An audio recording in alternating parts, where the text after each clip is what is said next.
Good morning, Austin New Church. We're glad to be here to worship with you this morning. I got my friend Brian Ferguson back here on, yes, those are drums. So there's only two of us, but we have drums this week. This first song is an old song, and, well, I mean, relatively speaking. I've been doing it here at Austin New Church for years, and as I was sitting in my bedroom yesterday playing through the song, I just started thinking about certain people in my life. Do you guys ever run across people who it just feels like when you're with them, you're with Jesus, right? There's just this love and this peace and this joy and this hope that pours out of them. A lot of my friends who I partner with Help One Now around the world are that for me. And I feel like their lives just sing this hope. And so, yeah, here we go.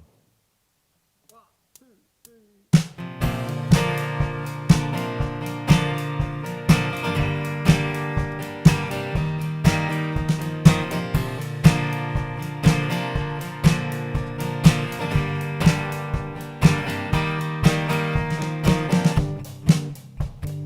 All things bright and beautiful you are, all things wise and wonderful you are. In my darkest night, you brighten up the sky. A song will rise. I will sing a song of hope, sing along. God of heaven, come down, heaven, come down. Just to know that you are near is enough. God of heaven, come down, heaven, come down. Hey!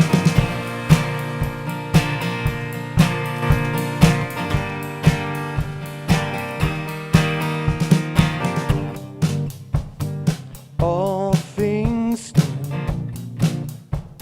I can start again. Creator God, calling me your friend. Sing praise, my soul, to the maker of the sky. The song will rise. I will sing a song of hope, sing along. God of heaven, come down, heaven, come down. Just to know that you are near is enough. God of heaven, come down, heaven, come, yeah. I will sing a song of hope, sing along. God of heaven, come down, heaven, come down. Just to know you and be loved is enough. God of heaven, come down, heaven, come down.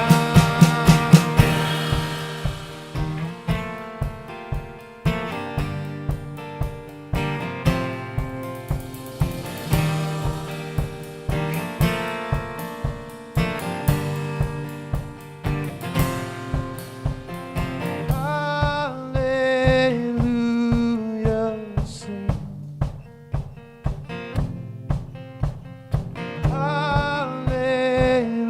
Hallelujah, sing.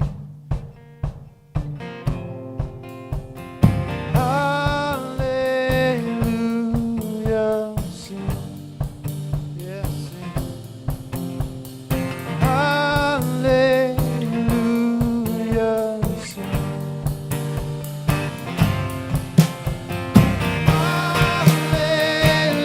Hallelujah, sing. Yeah, sing. Hallelujah, sing.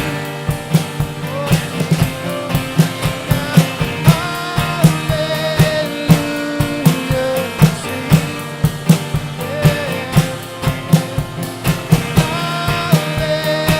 Hallelujah, sing. Yeah. Oh, sing a song of hope, sing along. God of heaven, come down. Just to know that you God of heaven, come down. Sing a song of hope, sing along. God of heaven, come down. Heaven, come down. Just to know you and be loved is enough.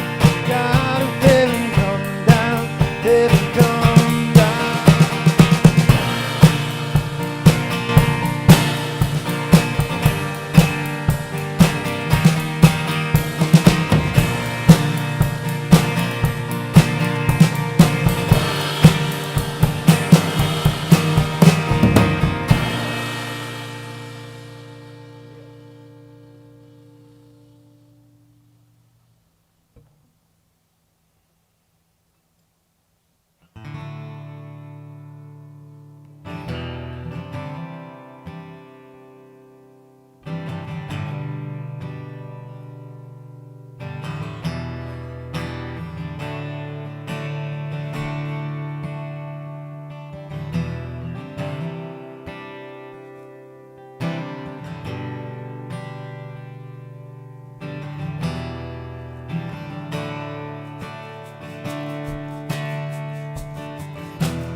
I will not be afraid. I will not fear. No, I will not fear. And I will not be afraid. I will not fear. No, I will not fear.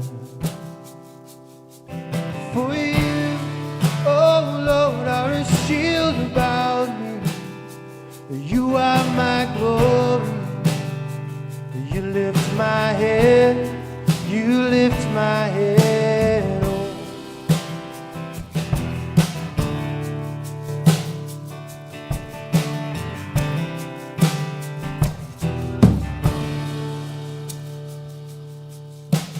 I will not be afraid. I will not fear. I will not fear. Oh, I will not be afraid. I will not fear. No, I will not fear.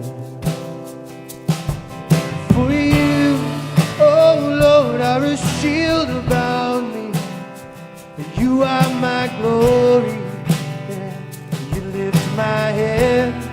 You lift my head. And you, oh Lord, are a shield about me. You are my glory. Yeah. You lift my head.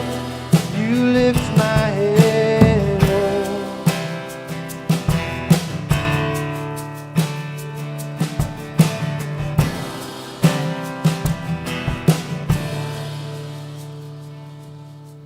I cried aloud to you, oh God, and you answered me.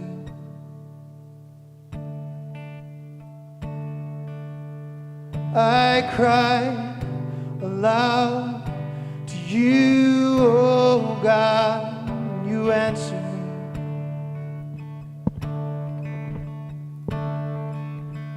I cried aloud to you, oh God, and you answered me. Oh, you answered me. Yeah, you answered me. I cried aloud to you, oh God, and you answered me. Oh, from your holy hill, thank God you answered me. For you,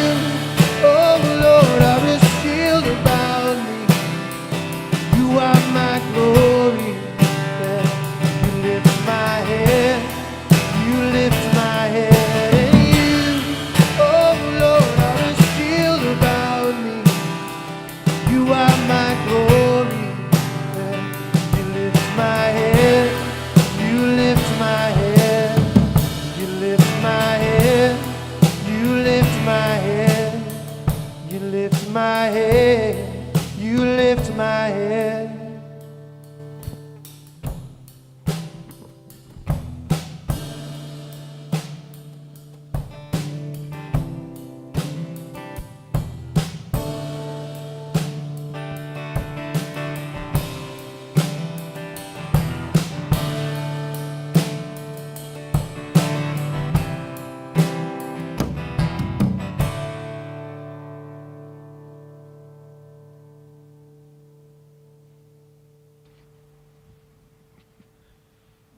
Lord, may our lives sing your hope, your peace, your love,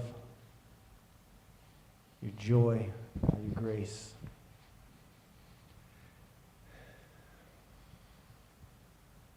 We thank you for holding us in this time. We thank you for lifting our heads, Lord.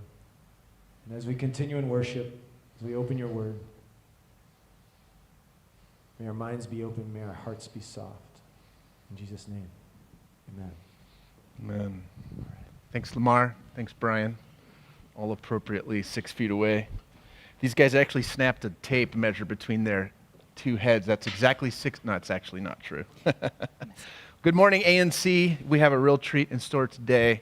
Any day that I'm not preaching is a treat because we have a very high standard of who we let come in this space. Dr. Godot, I call her doctor because if you're going to earn a PhD, I'm going to use that word, and if you don't like that, then that's on you. That's your work to do. Dr. Godot popped on our radar not that long ago, a couple years ago, and she's part of the ANC Preaching Guild. She's woven into the congregation in many different ways. She's an author with a book coming out. Maybe she'll tell you about that. I think the launch of that has been delayed due to COVID. She's a thoughtful activist, missionary kid, someone who I admire. And the word that she's going to bring you today has been cooking in the Instapot no less than 20 years. And so I'm excited about that. I've been reading this manuscript all week. It turns out that some of us grow up in spaces that send us signals that we can't lead in particular ways because of our gender. And if you know anything about ANC, you know that we are completely affirming of all people in this place and all people to lead and to pastor and to speak to the body. So I am proud of us as a congregation. I'm proud of Jessica for hanging on to this gold for all these years, even when told that didn't belong in the congregation. And so I want to welcome Dr. Godot. Join us. Set up your cool little professorial gear here and take us someplace amazing. Welcome. I'm a preacher's kid, by the way, not a missionary kid, but I'm married to a missionary kid, so no shame in the MK game, but just to be clear. We were trying something new, and we thought we'd start with Reno. My friend Karen George and I had started a nonprofit working with Burmese refugee artisans here in Austin. They were weavers, and they made bags, and we sold them, and it was a pretty simple affair. But we started noticing that some colors and patterns sold more quickly than others. We found out how to get the right weight of the yarn which feels more like embroidery thread. Karen is a graphic designer and has an incredible eye, and she found a pattern of a scarf that she wanted to see if the weavers could work on. We'd start with one, and then we'd bring in more, and then eventually standardize our process. The first person we reached out to was Reno. Reno was older than some of the young moms we worked with. She was a grandmother who stayed at home with her grandchildren, cooking and cleaning for her little clan. I don't know if she went to school, maybe a few years in the village or perhaps at the camp, but I know that most of the women that we worked with had not had much schooling. In fact, they weren't even able to read and write in their own language, much less in English. Weaving was the thing that Reno was best at in the world. Reno was a member of the Karen tribe, a group of people persecuted in Myanmar because they're of a different ethnicity than the ruling Burman junta. The political reasons for the decades-long civil war in Myanmar are complicated, but like so many refugee situations, they have their roots in colonialism, when borders were drawn with little regard for long-standing regional tension. The word Karen literally means weaver. That's how good these women are. They use backstrap looms. And if you've ever seen someone weave with what looks mostly like firewood, There is a poise and balance, a pull and a sway that lets you know that this is truly an artist at work.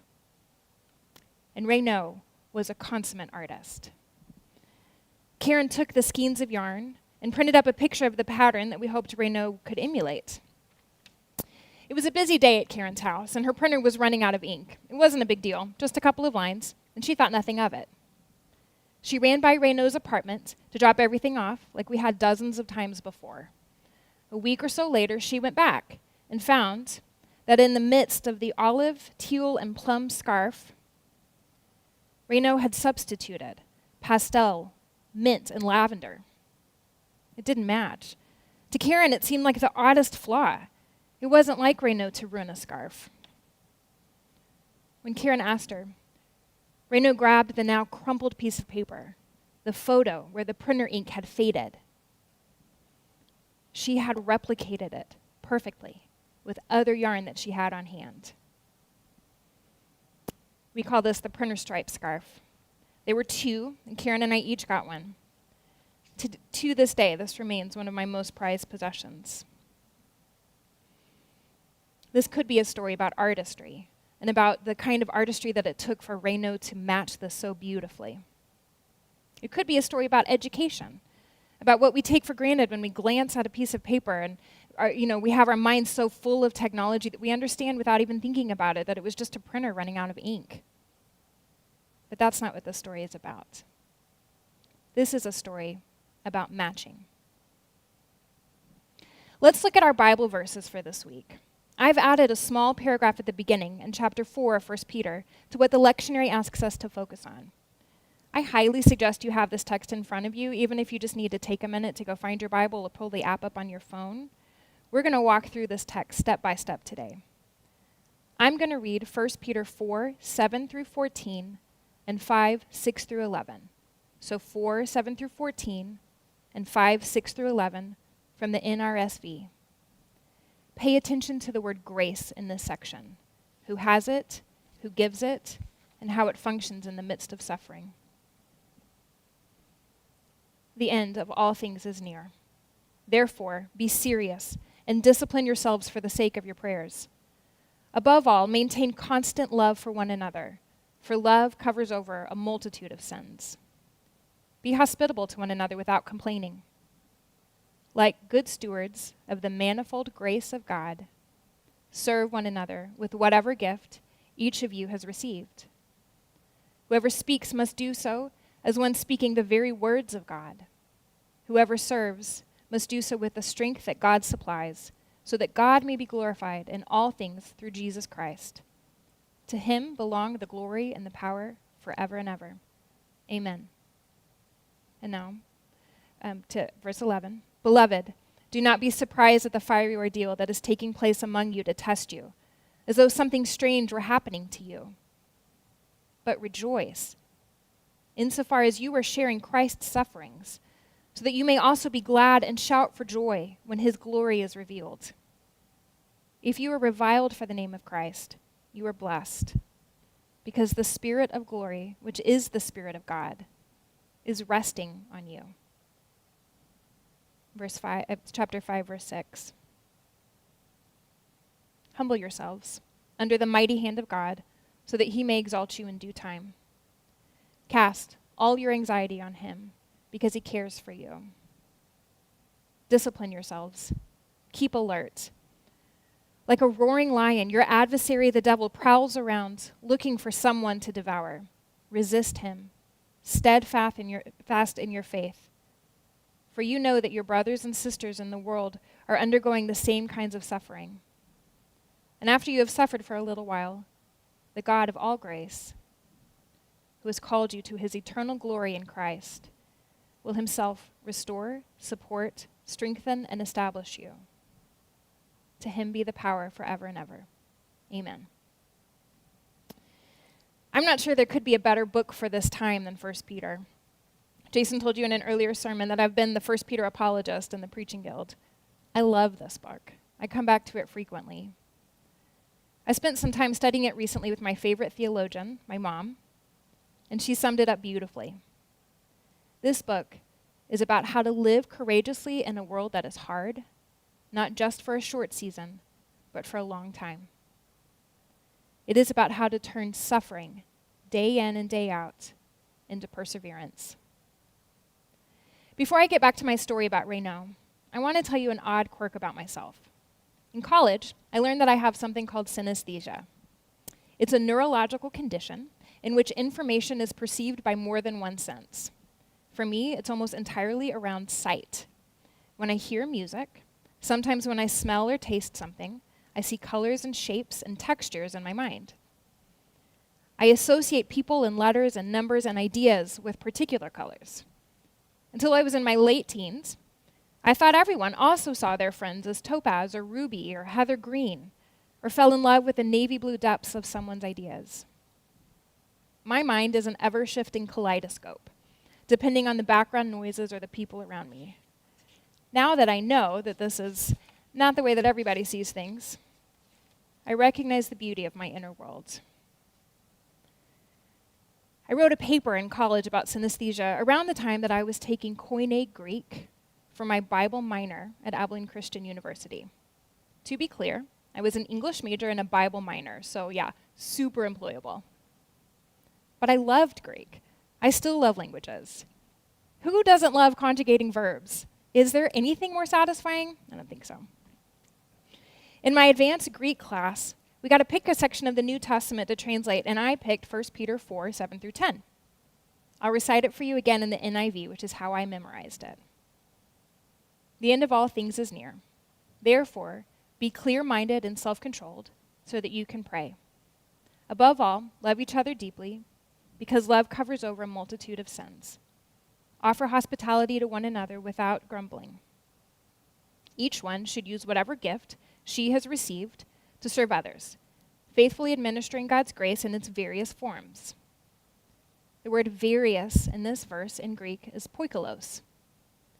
Poikilos is used just one other time in this book, in 1 Peter 1:6, which tells us that God has given us new birth into a living hope in which we greatly rejoice, though for a little while we have to suffer various trials. The word poikilos literally means multicolored. When I realized what it meant, it felt like a special revelation just for me, who's learning about these colors in my mind, one waiting for hundreds of years in this small book of the Bible. Peter says we are suffering multicolored trials. And then Peter says we administer God's grace in its multicolored forms. The grace that God gives us literally matches the trials.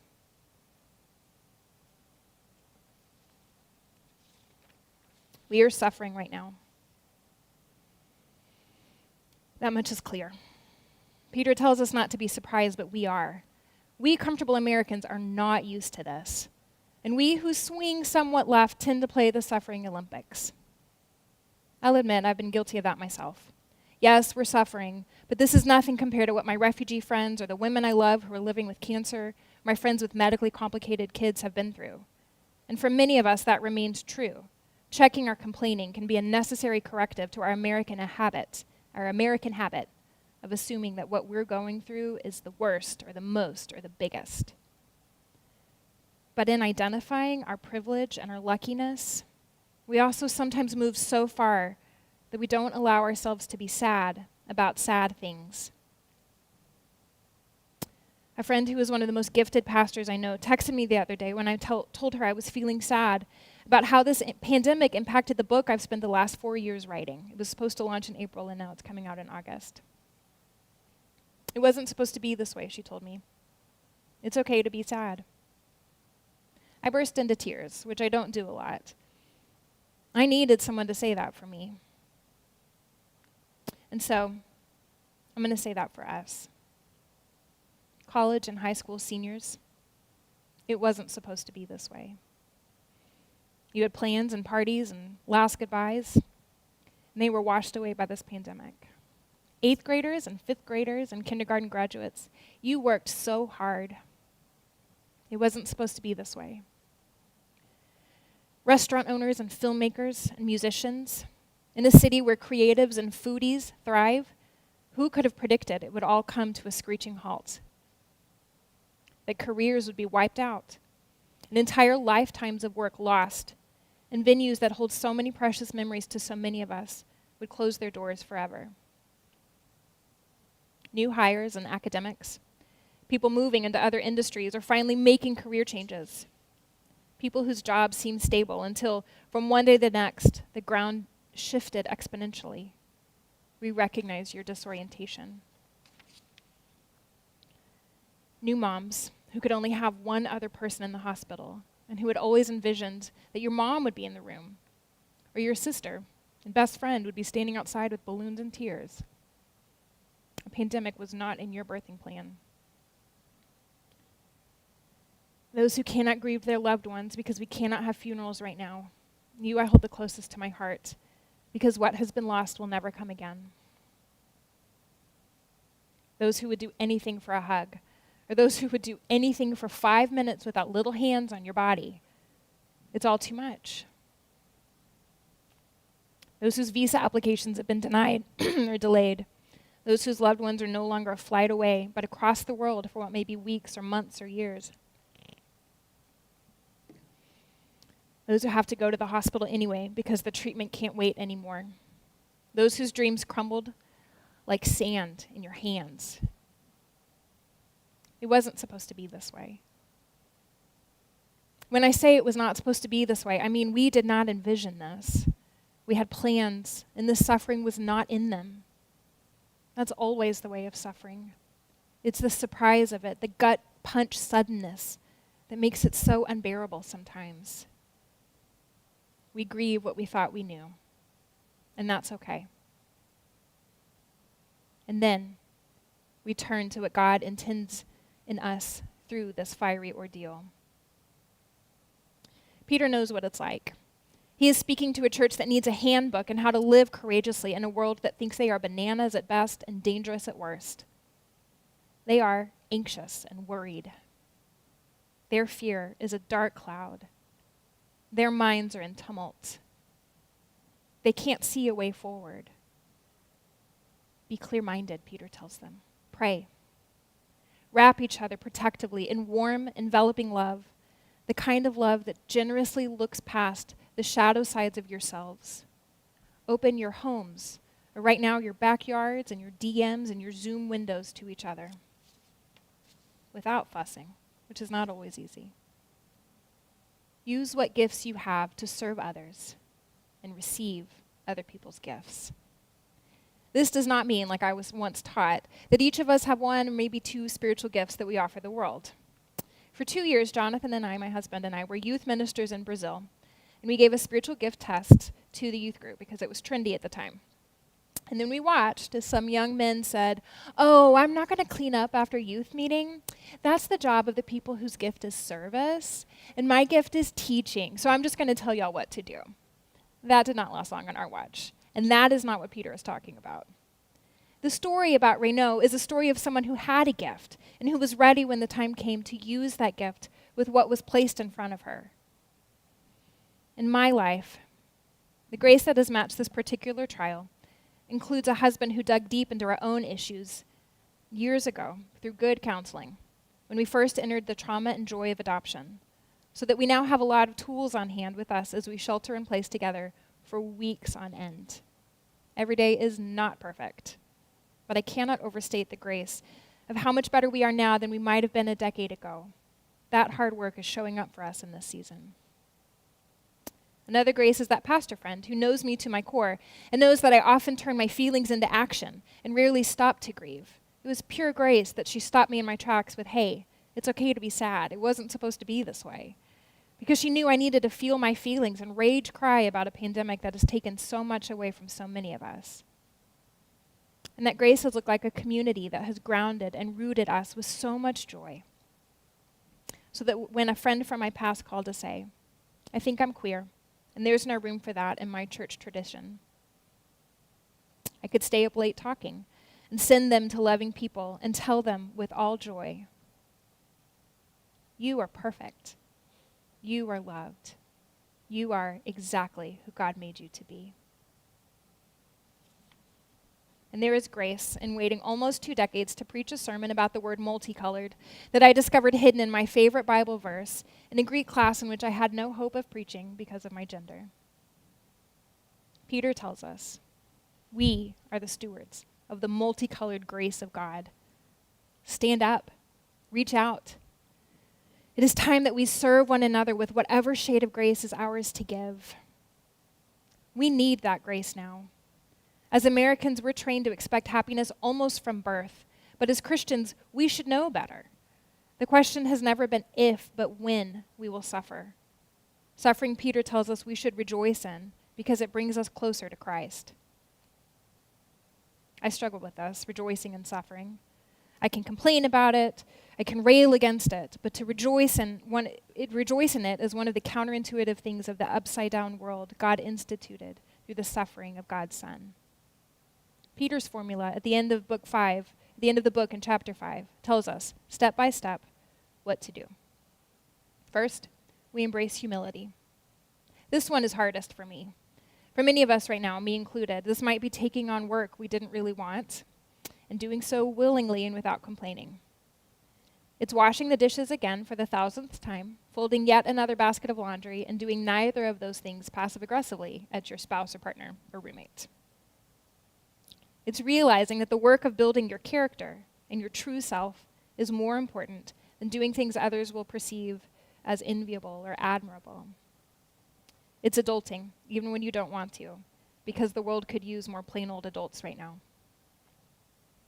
Second, we give God our anxiety, trusting in God's love for us.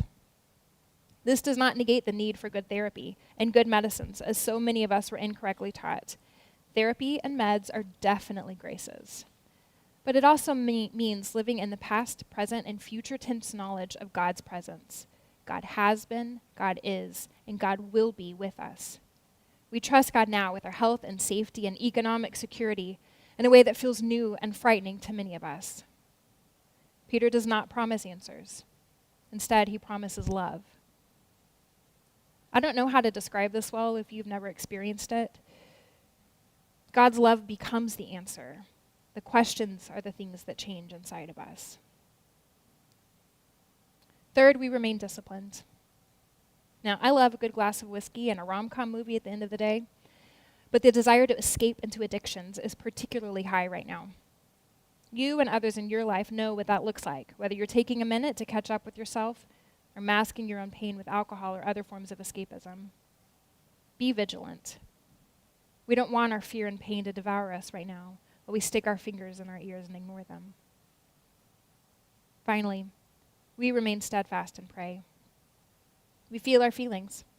We rage against God and this virus, at the past hurts that we can't hide from anymore because now there is nothing left to us but silence and time. We speak those things out loud to God, and then we listen. Never, perhaps in the history of the world, has this verse been truer. You know that your brothers and sisters around the world are undergoing the same kind of suffering. But when this is done, Peter promises that the God of all grace, the God who carries every color of grace, will restore, support, strengthen, and establish us. I can only imagine what that looks like in my mind, where I see topographies of color with every song Lamar leads. If we could stand back and see the kaleidoscopic explosion of God's grace in this time of suffering, it would be the sun bursting through the paneled stained glass windows of the Notre Dame in Paris. It would be twilight on the edge of the Grand Canyon. It would be the dappled shadows of a coral reef. It would be the night market in northern Thailand, packed to the brim with colors and people and wares as riotously vibrant as if an impressionist painting had come to life. But the scope and breadth of both the suffering and the grace that is happening now is beyond our comprehension. God knows this. God remembers that we are dust. And still, God offers us the chance to open our eyes and see the wide spectrum of grace given to each of us. My prayer today, as we end our time in 1 Peter, is that we have seen that the grace is connected to the suffering, that they are two sides of the same coin. Using terms that I learned in therapy years ago, Peter is helping us to realize that we cannot fix the hole in our lives. We have to learn to move forward and live alongside these holes in ourselves. We have to embrace the lessons of suffering as eagerly as we hold on to those moments of joy. It's hard work, and sometimes it feels impossible, but it's not. What Peter says is true. The suffering passes, and the perseverance that comes from living courageously is worth everything. Look today for the people who are offering you the grace that matches the moment that you are in. I think, like me, you will be blown away by the precision and artistry of those who match their insight to your suffering, just like Reynaud did. Look for the ways you can give away whatever grace is yours to steward. It might not feel like much to you, but I promise it matches what someone needs today. And look for the variegated grace of God, a God who understands intimately the very tent each of us requires, who has not abandoned us in this dark time. Instead, through this pandemic, God has given those of us who rarely stop and who rarely suffer the opportunity to relate better to those whose suffering defines their existence, both people we know in our own lives and people around the world, as well as to relating to Christ, whose suffering reveals the glory of God. Thank you. You, Jessica. Don't forget your water bottle and your cool scarf. We might auction that off to the highest bidder after that story. Thank you. What a journey it's been through 1 Peter. Okay, so I'm convinced. So Jessica's been arguing with me for weeks that this is the greatest book to sit with now, and I reluctantly got drugged sideways into 1 Peter for the lectionary, but what a joy it has been. What a season it has been. Next week we will consider Pentecost Sunday, and I think we're going to take a different text than 1 Peter. Jeff Sanchez is going to do the honors on that, another voice in our Preachers Guild. So what a rich and talented congregation we have, even though it's empty. Listen, if God has called you to speak, don't take no for an answer. Just persist, even if it takes 20 years. We kind of specialize in slow-cooked things in Texas, don't we, Trey? Like, we take what you might cook in 10 minutes, and we'll cook it for 3 days. And what a gift it is to sit on stuff like that, the multicolored grace that matches the suffering. What a book, what a story, what a sermon. Thank you, Jessica. So let us pray as we prepare our hearts to consider again the reality, which is that all bread is sacred and all wine sustains. And so as we can't gather around the Eucharist now, let's just consider our lives to be Eucharistic in the presence of God, that those simple elements bear for us, for the sustenance of our bodies as we do the work of the kingdom, as we love, as we match grace with suffering to those around us. So let's just pray. My ask of you is that you look at your life differently, even as you're quarantined all over this country, all over the world, and that you would be reminded when you break bread that in the doing of that thing, as long as we remember that this is what Christ has promised to inhabit, that he is as real and as near to us as those elements. So Lord, we would give you thanks in this day, and we would ask, Lord, for increased awareness of your presence, and in the infusion of your presence in our lives, in the basic things, in the simple things. Give us the gift of seeing our lives differently today, the gift of this moment, not the future, not the past, but the moment that we are in. Lord, there's grace sufficient to what we're suffering, even in this day, and we would thank you for that. In your name we pray. Lamar's going to sing a few more songs, after which I'll have a benediction, and then we'll have a Q&A.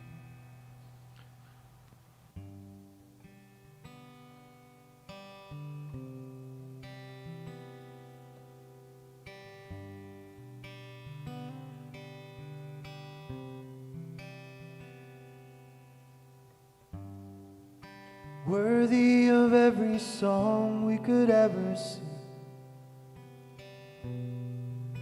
worthy of all the praise we could ever bring,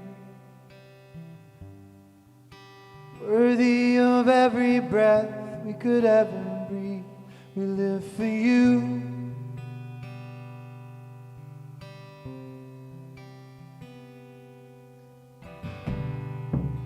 Jesus, a name above every other name. Jesus, the only one who could ever save.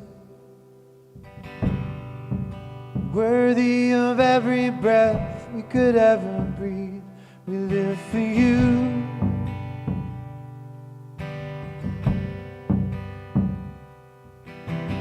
Holy, there is no one like you, there is none beside you. Open up my eyes in wonder and show me who you are, and fill me with your heart and lead me in your love to those around me.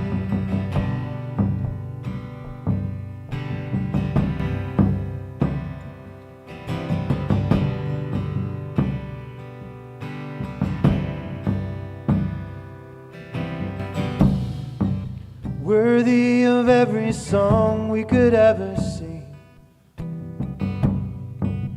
worthy of all the praise we could ever bring, worthy of every breath we could ever breathe, we live for you.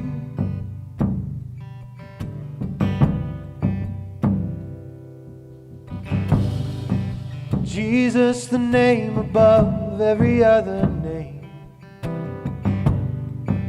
Jesus, the only one who could ever save. Worthy of every breath we could ever breathe, we live for you.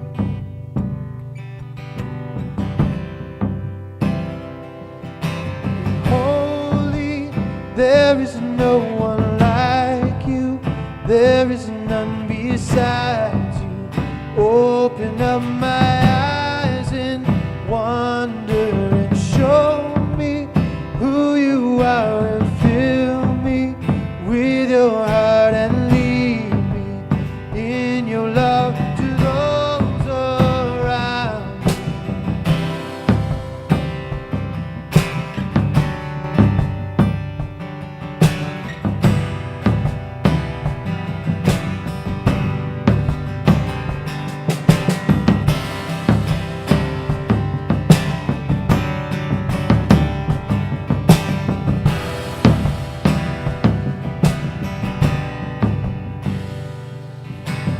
I will build my life upon your love. It is a firm foundation. I will put my trust in you alone, and I will not be shaken. We will build our lives upon your love.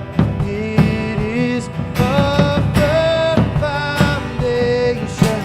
We will put our trust in you alone, and we will not be shaken.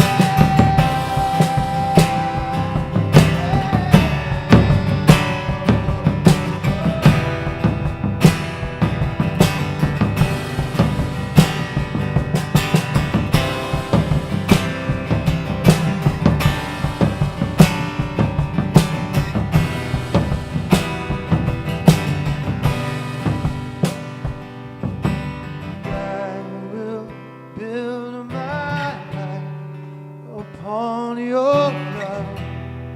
It is a firm foundation. We will put our trust in you alone, and we will not be shaken. Holy, there is no one like you, there is none beside you. Open up my eyes in wonder and show me who you are, and fill me with your heart and lead me in your love to those around me. Lead me in your love to those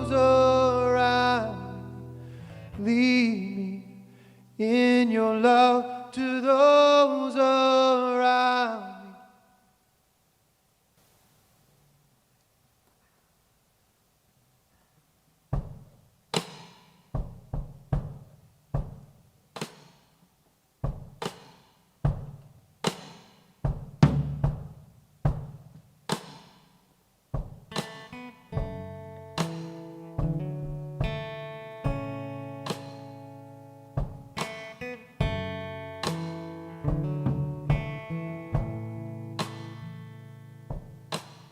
All the poor and powerless,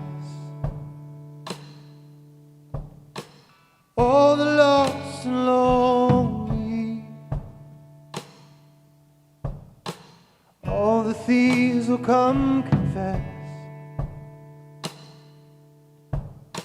and know that you are holy, and know that you are holy. Oh, we'll sing out hallelujah. We will cry out hallelujah.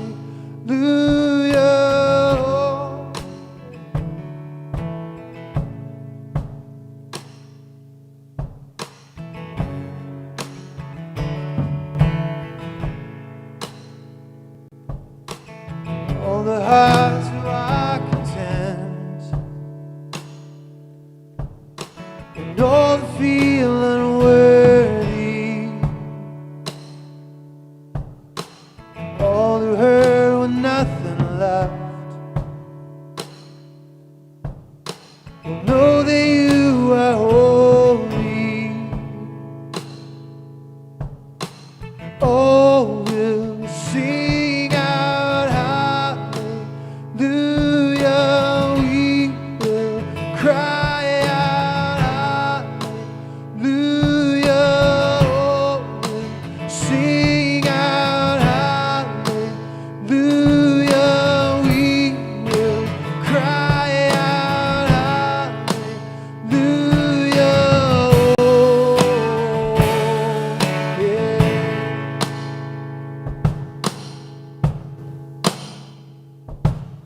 Shouting, go on and scream it from the mountains. Go on and tell it to the masses that He is God.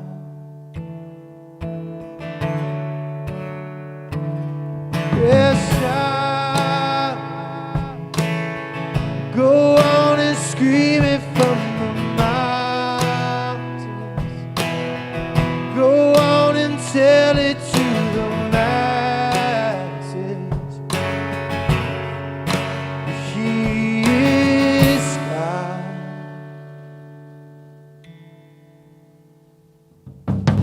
Shout, go on and scream it from the mountains. Go on and tell it to the masses.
Oh, we will cry out hallelujah.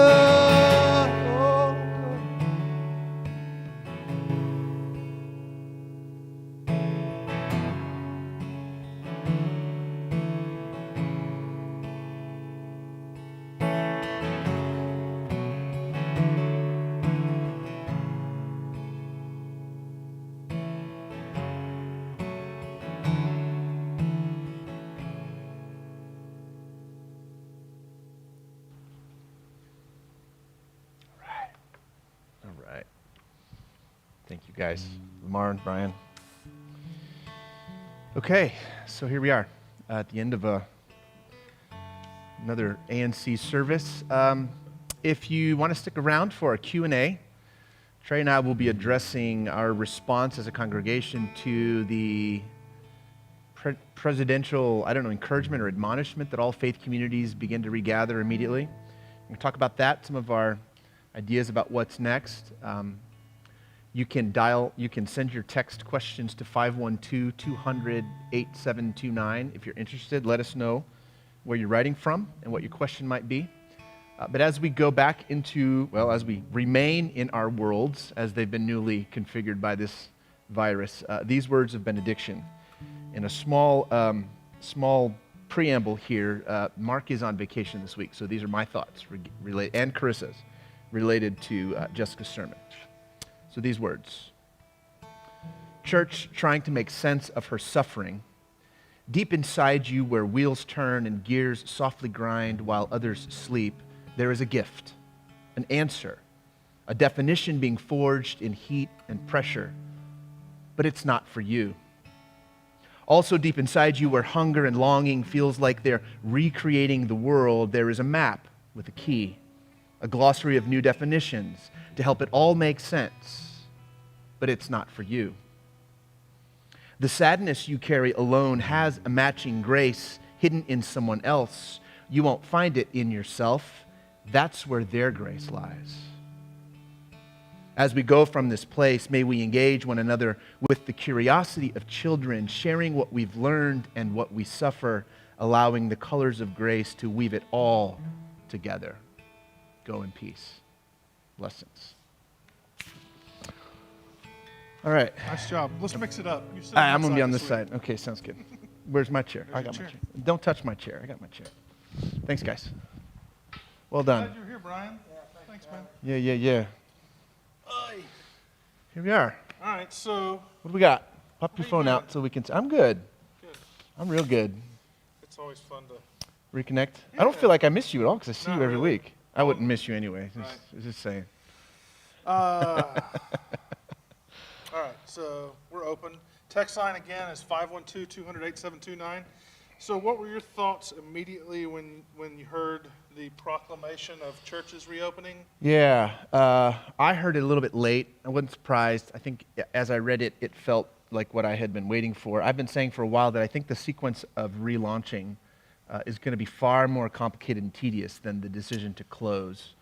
And this kind of accelerated for me what was a couple things I just want to name because I wonder if they're happening in you as well. Many of us have big opinions about the people leading the country, and we see things through a political lens. Political science was the focus of my undergrad, part of my undergrad, and so I have the ability to think that way, but I feel inspired right now to just say, let's not, whatever your response to the next couple steps of opening again the economy and taking those risks and opening houses of faith, whatever your ideas of current leadership are or may be, let's not be political about this.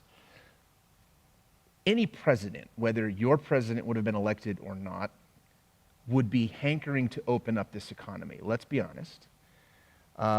Any leader of the free world would need to figure out ways to get this going again. At the same time, I feel like the values that would say we have to get back in church so that we can pray misunderstands entirely what prayer is. I think to say the church has to, come back and gather so that we can pick up where we left off totally misrepresents the mission of the church. And so while my response to that news was, no way, we are not gathering this Sunday completely as we've being encouraged to do, it's a complicated and it's a multi-layered thing. So we don't have to pray in this building, as you know. We don't have to gather to do mission. We don't have to gather to love well. We, I think, can continue to do those things and hold the pattern that we're in right now. There is a church that's been mentioned by the CDC. I read about it this week. It popped up in several articles that decided they would regather in early March, and 35 out of 92 people were contaminated, and 2 of them died. So here's the reality about houses of faith. It's not like going to Zilker Park. We sing here, which means we're spewing aerosol samples of what's going on inside our respiratory system. We gather around cloth chairs. We sit tight in spaces. We hug. We handshake. We do all these things. We take communion. Listen, I know we miss doing this, but a lot of what we're missing, we cannot do anyway right now. So I am not inclined to rush to get us back in the building. Yeah, so That's even the if long we answer. were to gather, a lot of what we love about church, what we love about doing this time, is the stuff that we would not encourage anyone to do anyway. I mean, if you go out to dinner, Jenny and I went out to dinner this past week, and it was glorious, by the way. Okay. To actually have somebody Where'd wait you on go? you. Carve. It's over on Southwest Parkway. It's owned by Perry Steakhouse. Okay. It's amazing. Yeah. Anyway, just a plug for them. They did a great job, socially distanced seating. All the staff had masks on. Right. But, you can't eat with a mask, so I guess there's a little bit of risk with that. But that's what you do when you eat. But what we love about this place when we come in here is the hugs and the handshakes and the warmth. singing and Yeah. so I agree. Yeah. One of the things I think that's missed in the proclamation that was given was churches aren't not being churches. That's right. Churches are still being churches. We're just doing it virtually That's for correct. safety and because we love our neighbor. That's correct. And to misunderstand the nature of the mission of the church so grotesquely as to say this can't happen unless we gather it's a total misconception of who the church is. So that's not who we are. So we don't need to rush into a space that already is too small for us anyway, in order for us to be who we are. Now, if our theology was different and we literally were the people who said there can be no conveyance of the presence of Christ in the world without the Eucharist, and there can be no Eucharist without the priest sort of consecrating that bread, then maybe I'd feel a little more like lining up in the parking lot and consecrating bread. But guys, that's not who we are. And so, while I don't want to remove the hope that one day we will, because we will be able to do the things we miss again. We'll have to make some adaptations, but we will be able to do this. I don't want to remove that hope. I also don't feel inspired to rush back in. I think there's some data to be gathered still. That's right. I mean, as we see other churches, Yeah. we've talked about this and we've said we don't really feel the need to be first in this. Right. But there will be people that will go first. Yeah. And there will be some data that comes out of that. Hopefully, unlike the church in Arkansas that you mentioned a minute ago, but hopefully there'll be some new data come out. And so where does that put us? Well, we're not meeting next week. We know that. That's correct. And so, again, back to my original encouragement to you, don't let this become another thing that breaks your family down. Don't be dogmatic about this, y'all. Listen, I could take you on adventures of understanding what this means in where I live with extended family. Don't let this become that. Let's be civil. Let's lead with civility. Let's respond. We've said this from the very beginning in the statement from our board, that we will listen to the opinions of local healthcare professionals. Here's why. If we rush back in this place, if all faith communities rush back in, and there are not enough beds in our city to accommodate them with ventilators and all of those things, what have we done? So we will listen, not to those who need the economy to ramp up to get reelected or whatever that is. We will listen to those who offer us a professional opinion based on healthcare, and we are actively listening to that. And right now, we do not sense a green light to gather in this place, especially when the things that I hear our people miss the most are the things we can't do anyway, even if we were. So that's where we are on that. There's a very, I was just going to say, but we're still, I'm still encouraged, and we're still being the church. Absolutely. The email that was sent out earlier in the week, we talked about just kind of this adaptation to Restore Weekend, which we're having next week. Yeah. It's going to be good. It is going to be good. There's I got 16 boxes in the back of my van right now that I'm taking over to Santa Rita. Awesome. For residents in public housing who are struggling to make ends meet. We continue to do the work. We continue to, yeah. So if you're looking to engage, you're looking for that little something that makes ANC, that's a way to do it. Virtually restore the community. That's right. And love your neighbors. Love your neighbors well. One of the ideas that's coming at us next week is just simply, listen, most of us live on cul-de-sacs and various whatnots. He says, put your mic closer. Got it. There you go. Especially when you're not talking. Okay. Clever how this works. Most of us have reached out to neighbors and are in closer contact with our neighbors than before. Here's a cool idea for next week. Why not patronize a local business that's catering food, or a restaurant that can deliver food, or you can pick it up? Why not order some local food and sit on your driveway adjacent to your neighbors? I mean, it's not hard to figure out how to love people well. There's a million ways to do that. Let's be patient.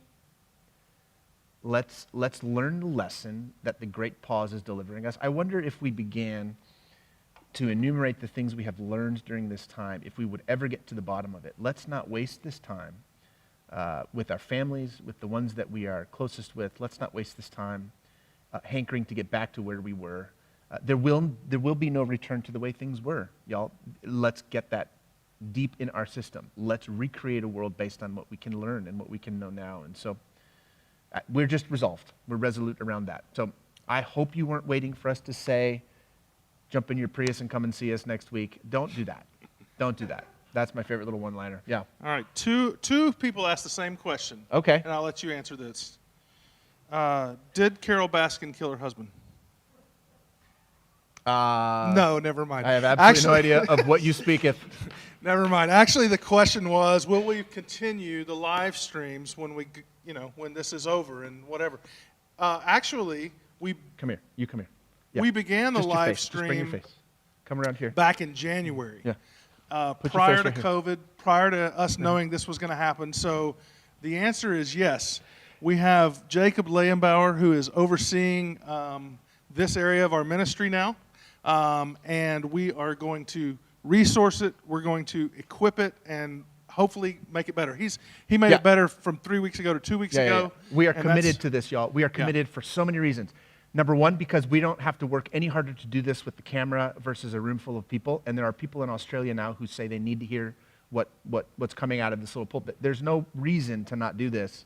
So we've invested a little bit. We're shifting some staff resources to address the creativity need, and more news in the coming weeks on that. But we are committed to this. We've been committed to this since January. It's gutting our podcast numbers, but who cares? Yeah. These numbers have been amazing. You're good. Thank Thanks. you. He's the voiceless He's a one mime. at this moment. Yeah. He also, yeah. he's a hire for birthday parties. Somebody asked, would it be correct? Would it be correct to say that the pandemic has essentially removed the walls of the church, making it bigger? And I would say yes. Wait, is that a question? Because That's I think it has an actually- answer in it, doesn't it? Yeah, Don't you love questions with answers? Who Yeah, said that? I don't know. Who said that, y'all? Reply. But that answer is yes. Yeah, listen, I was in a call this past week with some church planners all across the country asking themselves, what do we do now? And I think this offers us the chance to clarify what the church always has been, which is and always has been something bigger than what fits in a building. It's just much more mysterious than just that. So I don't think anything that's worth preserving will be wiped out from this pandemic. I think that this clarifies, and I want to use the momentum to think through ways to more clearly communicate what is the gospel. You see, here's the thing about institutionally minded Christians. We build institutions around the good news until eventually we realize there's no good news left. It's just kind of the maintenance of the model that's now the mission. And that's just, man, we work so hard around here not to let that happen. And this is actually helping. I really think it is. Yeah. Any other questions? That question was from Ryan in Denton, Texas. His son was born in St. David 16 years ago. So, well, happy birthday if it's his birthday, whatever. It's But also thanks for Miss- tuning hey. in Denton, Texas. Guess whose birthday it is? I don't know if Miss Lupe's still watching, but Miss Lupe, it's Oh, her really? birthday It's today. today? Today is her birthday. Is she going to receive those? I'm going to give her 16 boxes of food. And when was your birthday, Jacob? Was that Friday? He can't remember because after the fourth car in the parade. Okay, happy birthday. Yeah, we did a little drive-by. Yeah, for those of you preparing for drive-by birthdays, they're the most utterly pointless thing ever. You prepare all day to drive by and it's over in 5 seconds. I can't Well, make sense there's of. a lot of stuff like that, but Yeah, you know, well, we're not gonna talk whatever. about All right, it. what I guess else? that's it. Okay, What do good you deal. guys- Oh, Not no. pointless for those who receive it. That's right. Oh, that's true. That's love true. getting to see you. Sorry, Mallory. Didn't mean to be offensive there. But boy, did he recover that well. Well done. All right. Love you guys. We'll see you next week. Be well. Stay safe. Love you guys. Bye.